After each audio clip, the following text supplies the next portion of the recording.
여러분 안녕하세요. 정은입니다. 요즘 길거리를 다니다 보면 오픈하우스 사인을 쉽게 볼 수가 있는데요. 봄이 되면서 부동산 거래가 더 활발해지고 있는 가운데 오늘은 오랜만에 모신 분이죠. 부동산 전문가 마이클 박 중개인을 모시고 부동산 오퍼에 대해서 보다 자세히 알아보도록 하겠습니다. 안녕하세요. 안녕하세요. 오랜만에 뵙겠습니다. 네. 잘 지내셨죠? 네, 반갑습니다. 자, 저희가 매번 다루는 내용이기는 하지만 요즘같이 부동산 시장이 또 화랑이고 그리고 그 가격이 급등하는 시점에서는 그 오퍼, 그 매매 계약서잖아요. 네. 많이들 쓰고 계신데 어떤 건지 좀 전반적으로 다뤄보도록 할게요. 어떤 얘기부터 해주시겠습니까? 예. 어떻게 보면 부동산 매매 중에서 네. 가장 중요한 서류 하나를 꼽으라면 그게 오퍼가 될 텐데. 그렇죠. 우리가 흔히 오퍼 하는데 사실 이제 offer to purchase 살 때 아니면 임대를 할 때는 offer to lease 그리고 정식 명칭으로는 agreement of purchase and sale 그러니까 네. 사고 파는 계약 그 약속한다는 거고 리스를 할 때는 agreement to lease 이렇게 씁니다. 네네. 그런데 이제 임대계약서. 그렇죠. 임대계약서죠. 근데 그 안에 이제 매매 offer to purchase 같은 경우나 리스 네. 같은 경우에도 서로 이제 계약하는 당사자가,끼리에 앞으로 이런 것을 그 기간 내에 할 것을 약속하는 게 정확하게 명시가 되어 있잖아요. 네. 그러니까 오퍼라는 건 어떻게 보면 그냥 제시한다는 영어 의미가 있지만 실제로는 그게 계약서입니다. 그러니까 그렇죠. 오퍼라는 건 서로 이제 보통 흥정을 할 때는 가격이나 조건을 이렇게 제시를 하면 저쪽에서 다시 백업하고 오고 아니면 첫 번째 될 수도 있고 해서 아무튼 서로 이제 흥정을 한 다음에 최종적으로 결정한 내용이 담겨 있는데 네. 그렇지 않은 경우가 있죠. 그러니까 어떤 오퍼가 경우가요? 계약서가 아니고 일종의 오퍼는 그냥 서로 간에 약속하는 거를 골자로 만들어서 다시 오퍼를 만드는 경우가 있는데 가장 대표적인 예가 우리가 보통 주거용 주택, 콘도나 집을 사신 분들이 남한테 임대를 줄 때나 임대를 하실 때는 그 offer to lease 자체가 그냥 임대 계약서로서 대신하는 경우가 많은데 그러니까 어그리먼트가 아니어도요. 그렇죠. 그러니까 agreement to lease인데 거기에 보통 보면은 구절이 따로 있어요. 항목이 이 네. 리스 오퍼가 따로 별도의 임대 계약을 하지 않고 임대 계약서의 내용을 대신한다라고 돼 있지만 네. 가장 예외적으로 그렇지 않고 별도의 계약서를 만드는 경우를 들면은 상업용 그러니까 어떤 상업용 건물에서 네. 상가나 아니면 오피스나 아니면 인더스트리얼 공업용을 할 때는 오퍼를 갖고 서로 간에 조율을 한 다음에 네. 그 조건을 맞춘 다음에 정식으로 계약은 주로 변호사를 통해서 네. 약속한 내용을 바탕으로 해서 계약서를 정식으로 만듭니다. 왜냐하면 그게 대부분 장기 리스인 경우가 많고요. 임대는 네. 보통 1년이지만 주택은 네. 그렇지만 상업용은 5년, 10년 그 이상 될 수도 네, 있고 그렇죠. 그 이외에 세부적으로 다뤄야 될 서로 간에 명확히 해야 될 부분이 상당히 많은 카테고리가 있기 때문에 그거는 다시 한번 변호사를 통해서 정식으로 계약서를 따로 만드는 경우가 대부분입니다. 그러니까 지금 말씀하신 건 결국에는 이제 상업용의 경우를 말씀하시는 거고요. 최종적으로 어그리먼트 계약서에 해당되는 그게 되기 전까지는 이제 오퍼라는 건 계속 주거니 받거니 하면서 계속 이제 뭔가 점검을 하고 그런다 말씀이신 거죠? 그렇죠. 그렇지만 요즘 같이 지난 얼마 동안에 매매 계약 같은 경우에는 서로 주고받고 할 게 없습니다. 여러 오퍼가 경쟁적으로 경합을 해서 서로 네. 사겠다고 할 경우에 보통은 여러 장에서 한 장 골라가지고 하고 약간의 한두 번에 아주 세부적인 것만 가격만 바뀐다든지 그렇지 네. 무슨 많이 흥정할 거리가 없는 경우로 끝나는 경우가 대부분 많습니다. 네네. 네. 그러면 사실 제일 중요한 게 방금 말씀하신 것처럼 오퍼, 계약서라고 말씀을 하셨잖아요. 부동산이 매매가 될 때 사는 사람 입장이나 아니면 이제 파는 사람 입장에서도 마찬가지인데 그 약속을 이행하기 위한 모든 조건들에 대한 그런 세부적인 사항들이 다 거기에 기록이 되는 건데 어떤 내용들이 담아지게 될까요? 예. 네. 전에도 이거 다룬 네. 적이 있었는데 오퍼가 보통 조건부 계약이죠. 컨디셔널 어그리먼트입니다. 그러니까 어떤 계약은 하긴 하되 몇 가지의 조건을 걸고 그 조건이 완수가 되고 조건이 다 해제가 되면 비로소 확정된 계약 Firm and Binding Agreement라는데 두 가지가 있는데 네. 많은 분들이 이제 잘 아시다시피 조건부 집 같은 경우에는 홈 인스펙션, 은행 융자를 알아본 다음에 대문 사고 아니면 네. 계약을 파기한다. 아무런 페널티 없이 계약금을 네. 돌려받는다. 이런 게 있고 아니면 이제 콘도 같은 경우에는 콘도 스테터스 서티피케이션이라는 거를 봐야 된다는 거 전에 들었죠. 네. 그런 게 있는데 최근에 이렇게 확 그렇게 굉장히 뜨거운 이런 화랑기에 있어서, 네. 예, 서로 사겠다는 사람은 많고 팔겠다는 사람은 적은 상황에서는 어떤 조건을 거의 다 제거하고 들어갑니다. 그래서 네. 콘도를 살 때 가장 그래도 빼놓을 수 없었던 거, 꼭 봐야 되는 거, 콘도 자체에 내가 눈으로 보지 않는 다른 어떤 문제점을 나중에 혹시 찾을 수 있어야 되는 거를 봐야 되는 위해서 필요한 그 conditional upon approval of review, 그러니까 스테이터스 설득의 변호사 통해서 봐야 되는데도 불구하고 그거마저 요즘은 조건을 떼고 그냥 어떻게 보면 묻지마 투자식으로 하는 경우가 많습니다. 그렇지 않고는 다른 경쟁에서 다른 그 경쟁 오퍼하고 이길 수가 없기 때문에 어느 정도의 리스크를 안고 사는 거죠. 이제 그런 경우에는 그 담당하시는 중개인이 미리 이제 스테이터스 설득을 이제 알아보거나 아니면 스테이터스를 파는 쪽에서 미리 내놓고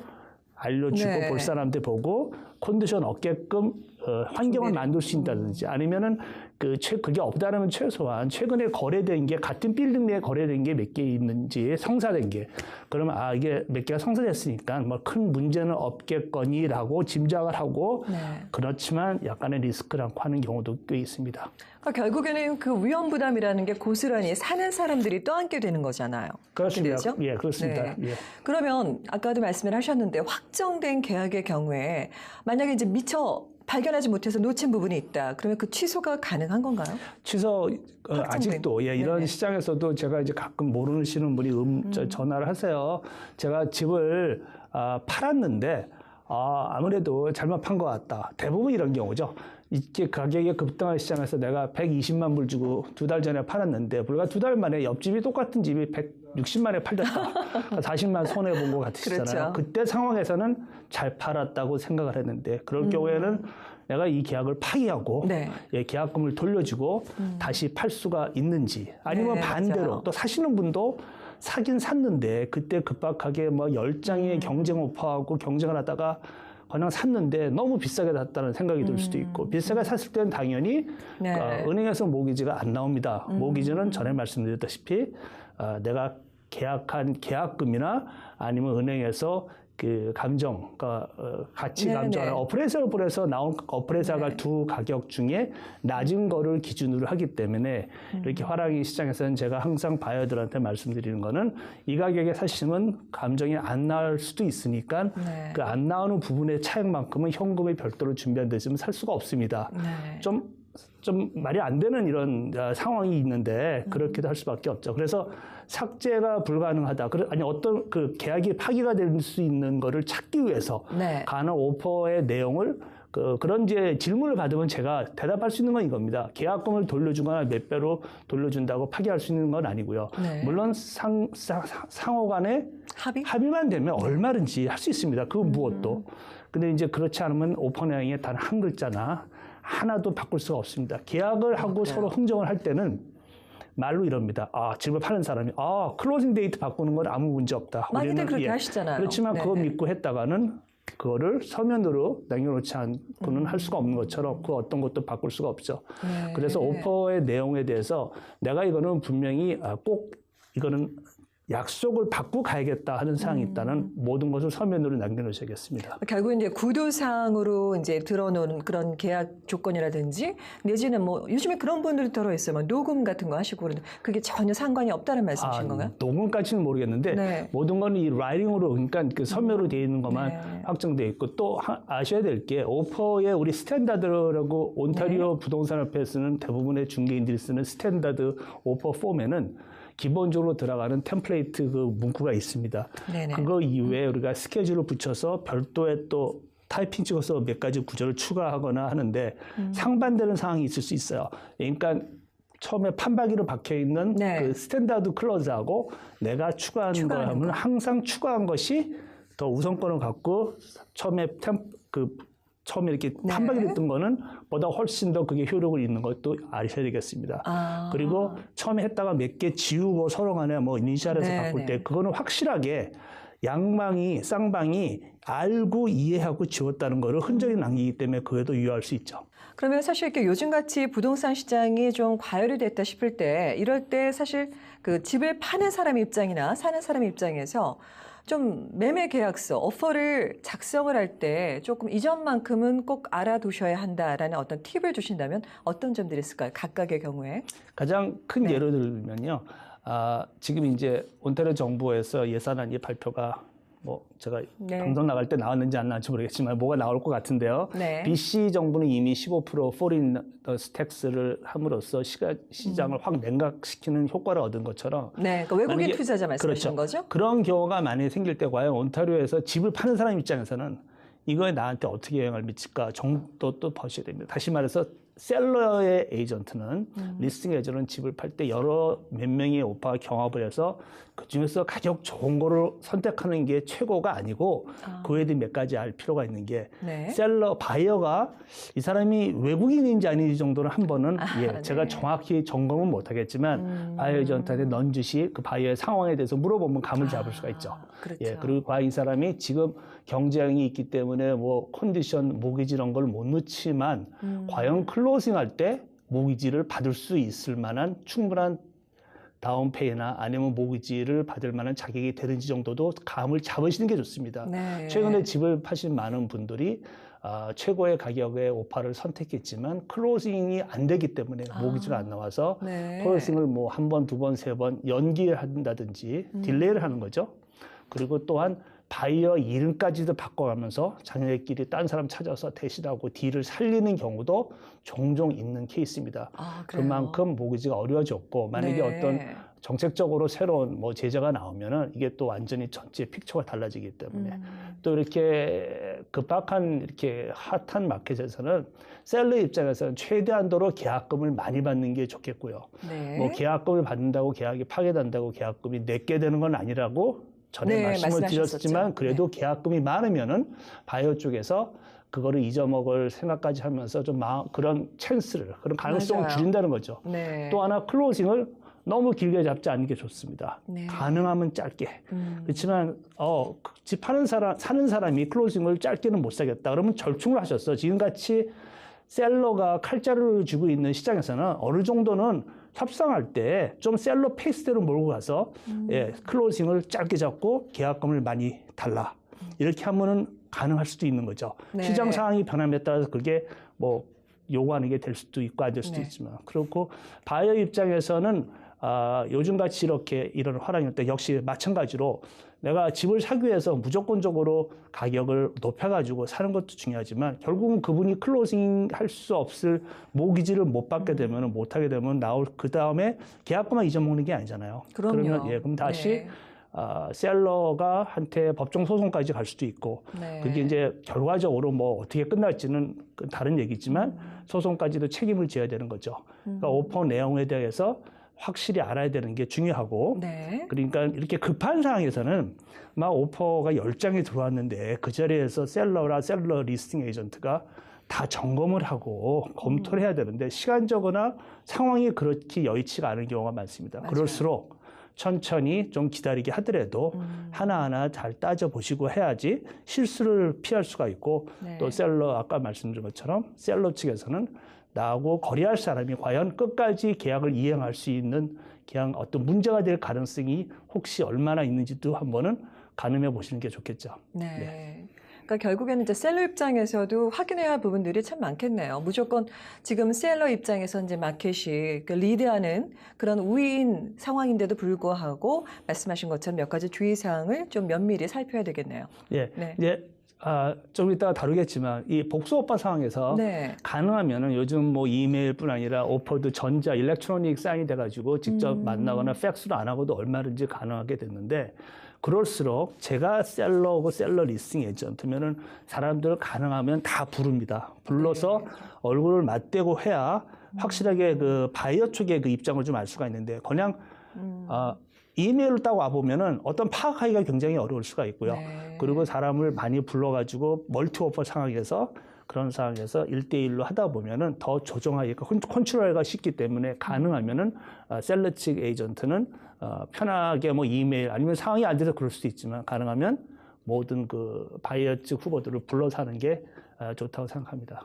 네, 방금 말씀해 주셨어요. 안 그래도 그걸 여쭤보려고 했었는데요. 요즘 같은 그 핫한 부동산 시장에서는 멀티 오퍼가 거의 뭐 예, 예. 대부분이라고 생각을 해요. 말씀도 들어보면 한 집 뭐 매물 하나에 멀티 그 오퍼가 들어온 게 뭐 최소한 10개 이상, 심하게는 뭐 20여 개까지도 가능하다는 얘기를 들었는데, 그럼 그 멀티 오퍼, 요즘에는 또 말씀하신 것처럼 그 오퍼 프레젠테이션이라고 하나요? 실제 네. 그날 시간을 딱 정해서 네. 준비를 다 해간다고 하더라고요. 그러면은 이제 사는 사람 입장에서도 마찬가지고 방금 말씀해 주셨는데 그 파는 셀러 입장에서도 멀티 오퍼, 복수 오퍼의 경우는 뭘 조심을 해야 될까요? 예, 복수 오퍼가 전에 이 정도처럼 환황이 아닐 때는 복수 오퍼도 많이 했었는데 그때만 해도 이런 게 흔치 않았는데 네. 얼마 전부터 이제 흔하게 나오는 게 리스팅 에이전트가 그 셀러하고 이제 상의를 해서 어느 날 몇 시에 전략적으로 몇 시에 받아서 네. 복수 오퍼 유치하잖아요. 근데 거기다 하나 첨부하는 얘기가 있어요. 어떤 거죠? 프리엠티브 오퍼를 받겠다. 무슨 말이냐? 어느 날 몇 시에 받겠지만 만약에 진짜 좋은 오퍼가 오면은 셀러가 자기 임의대로 그날까지 기다리지 않고 받겠다. 이게 좀 웃기는 얘기인데. 완전히 그렇죠. 예, 진짜. 그렇죠. 그래서 그때 오퍼 네. 이제 우리가 흔히 얘기를 그 볼리 오퍼라 합니다. 볼리 오퍼라 해가지고 왜 네. 불리는 왕따가 네. 볼리 아닙니까? 네, 네. 그러니까 어떤 볼리식으로 확 밀어보겠다는 거죠. 그럴 경우에 그 장단점이 있어요. 근데 셀러 입장에서는 아니면 셀러 리스팅 에이전트 입장에서는 일주일 동안 수십 명을 기다렸다가 그날 많이 받을 수도 있지만 만약에 그날 생각대로 많은 에이전트들이 안 올 수도 있을 경우에 생각만큼 아니면 생각보다 기대했던 것만큼 좋은 조건의 오퍼가 특히 가격이죠. 네. 들어오면 그냥 팔고 말겠다라는 얘기인데 그게 제 경험상은 그렇습니다. 100% 다 적용될 수 있는 건 아니지만 볼리 오퍼를 받는 것보다는 안 받고 갑자기 뭐 시장이 며칠 내에 냉각이 된다면 할 수 없지만 그렇지 않다면은 네. 기다려서 복수 오퍼를. 놓습니다. 그럴 경우에 제가 만약에 반대쪽에 바이오 쪽 입장인데 볼리 오퍼를 또 놓아가지고 며칠 후에 기다려서 경쟁을 하느니 네. 아예 내가 좀 더 주고 지금 1대1로 해가지고 사겠다는 그런 전략을 가지고 있으시면은 볼리 오퍼를 할 수가 있죠. 네. 그럴 때 바이어 셀러 쪽에서는 그 오퍼가 들어오면은 보고 근데 생각해 보세요. 그날 일주일 기다리고 시장은 아직도 핫한데 가격이 좋은 가격에 들어와도 웬만하면 셀러 입장에서는 이 정도 가격은 일주일 후에도 또 나올 받을 수 수 있다 내가 이걸 왜 생각하죠. 받고 끝내느냐 기회를 놓치 이런 어떤 그 의구심을 가질 수도 있고요. 네. 또 하나는 볼리 오퍼가 들어왔을 때 그 모든 지금까지 집을 받던 그 에이전트들한테 규정상 통지를 해야 됩니다. 그게 굉장히 어렵습니다. 그래요? 예, 그래서 왜냐하면은 우리 손님은 일주일 후에 이제 여행 갔다가 그날 와서 오퍼를 넣을 생각을 하고 있었는데 전화했더니 어저께 팔려버렸어. 네. 이러면 얼마나 화가 나고 실망스럽죠. 그러니까 그런 것도 피하기 위해서 연락을 해줘야 되는데 그래서 볼리 오퍼를 할 때 셀러가 볼리 오퍼를 안 받는다 하더라도 분명히 안 받는다고 했습니다. 그렇지만 막 밀어붙이는 바이어가 있습니다. 네. 자기 손님을 사주기 위해서. 네. 그럴 때 3일만 기다려라. 3일 후에 내면 되지 않느냐. 그러면 그 사람들이 하는 가장 큰 대표적인 핑계는 이겁니다. 우리 손님은 그때 아웃 오브 컨트리다. 안 계신다. 예. 그러면 저는 그럽니다. 그러면 위임장 받으면 되지 않느냐. 위임장 하면 할 수 있습니다. 얼마든지. 네. 지금 또 더더군다나 이게 모두 일렉트로닉 시대인데 맞아요. 만약에 외국으로 가더라도 오퍼는 얼마든지 보낼 수 있어요. 그건 하나의 핑계입니다. 대부분은. 그래서 네. 거기에 넘어갈 필요가 없고 제 생각으로는 제 개인적인 소견입니다만 다 네. 그런 건 아니지만 웬만하면 기다렸다가 볼리 오퍼를 안 받는 게 대부분의 경우는 유리하다고 생각합니다. 셀러 입장에서. 네. 알겠습니다. 사실상 분리 오퍼라는 게 전 좀 생소하거든요. 많은 분들이 뭐 모르실 것도 같은데 그럼 분리 오퍼를 만약에 저희가 할 때 소비자 입장에서 좀 꼭 이 점만큼은 알아야 된다라는 알아둬야 할 사항이 있다면 어떤 게 있을까요? 그 바이어 입장에서는요, 볼리 오퍼를 시도하는 이유가 아까 말씀드렸다시피 경쟁을 피하고 네. 했는데, 근데 그게 되면 상당히 셀러가 상한 기대치보다 훨씬 많은 가격을 주지 않으면 살 수 없다는 걸 각오하셔야 되고, 네. 그러면 결국은 경쟁까지 안 가고도 살 수가 있어도 훨씬 더 높은 가격에 살 수도 있다는 위험도 감수해야겠죠. 그렇죠. 예, 그렇지만 셀러도 역시 그 알 수가 없는 건데, 그러니까 볼리 오퍼를 해서 사게 되면은 결국은 나중에 클로징할 때 충분히, 물론 모든 복수 오퍼에서 그렇지만 충분히 내가 모기지가 안 나올 경우에도 그 다운페이가 충분히 준비될 그 각오가 돼 있으셔야 되고요. 네. 요즘같이 또 전략적으로 복수 오퍼를 유도하지 않는 경우에도 그냥 정상적인 가격에 내놨는데도 마켓이 핫하면은 그냥 이틀이나 3일 정도만 경과가 되면 저절로 복수업화가 돼가지고 복수업화 상황으로 끝나는 경우도 많습니다. 그래서 최근에 그 리얼 에스테이트 카운슬 오브 온타리오라는 그 온타리오 모든 부동산 업무를 관장하고 감독하고 제재하는 온타리오 정부에서 하도 멀티플 오퍼, 분류오퍼, 멀티플 오퍼에 대해서 문제가 많이 나고 사람들의 컴플레인이 나기 때문에 소송까지도 갈 수 있기 때문에 어떤 지침을 계속 내놓고 있습니다. 그것도 지난 한 1년 사이에 좀 몇 개가 바뀌어가지고 중개인 입장에서는 그걸 확실하게 알고 계셔야 본인이 어떤 징계의 그것도 위험도 피할 수 있고 또 셀러도 셀러 쪽의 곤란함도 피할 수 있게 하시기 위해서는 그 항상 그 리코에서 또 트랩에서 발표하는 어떤 가이드라인을 꼭 알 필요가 있다고 생각합니다. 네, 잘 알았습니다. 사실 오늘 뭐 오퍼 지난번에도 다뤄주셨기 때문에 다 알고 있는 내용이라고 생각을 했는데 다시 들어도 새롭고 또 확인이 되는 그런 차원도 됐었고요. 또 몰랐던 부분도 새로운 내용도 잘 알게 됐습니다. 말씀 감사합니다. 수고하셨습니다. 네, 감사합니다. 봄이 오면 꽃은 다시 피고 그리고는 곧 지는데요. 하지만 꽃은 지는 것을 서러워하지 않습니다. 몇 계절만 넘기면 또다시 봄이 오니까요. 또 이처럼 기다리면 봄은 오듯이 우리네 인생도 기다리면 언젠가 희망이 옵니다. 오늘 하루도 희망찬 하루가 되시기 바라면서 저는 다음 시간에 다시 인사드리겠습니다. 시청해주신 여러분 고맙습니다. 본 프로그램은 메이크업 협찬 미라전, 헤어 협찬 김은한 헤어살롱 제공입니다.